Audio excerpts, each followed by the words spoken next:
नमस्कार, जय महाराष्ट्र। बघूया आजच्या बातम्या। अखेर मंत्रिपदावर छगन भुजबळ विराजमान, राजभवनात शपथविधी, शहरात महायुतीकडून जल्लोष।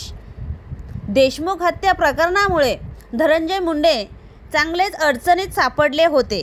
या प्रकरणावरून महाराष्ट्रात मोठा गोंधळ माजला होता। धनंजय मुंडे यांच्यावर मंत्रिपदाच्या राजीनाम्यासाठी दबाव आला होता। त्यामुळे धनंजय मुंडे यांना मंत्रिपदाचा राजीनामा द्यावा लागला। अन्न व नागरी पुरवठा या खात्याचे मंत्रिपद धनंजय मुंडे यांच्याकडे होते।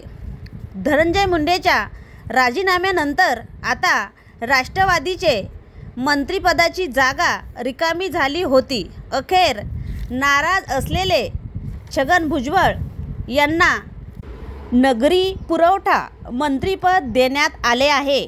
आज सकाळी 10 वाजता राजभवनात शपथविधी पार पडल्यानंतर देऊळगाव राजा शहरामध्ये महायुतीच्या वतीने स्थानिक बसस्टँड चौकात जल्लोष साजरा करण्यात आला।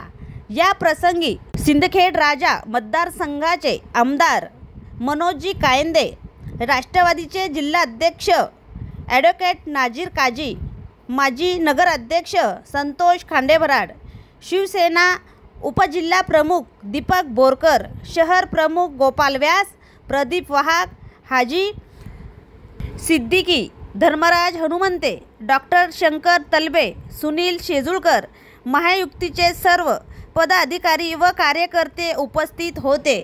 मी AP न्यूज महाराष्ट्रासाठी पूजा कायंदे।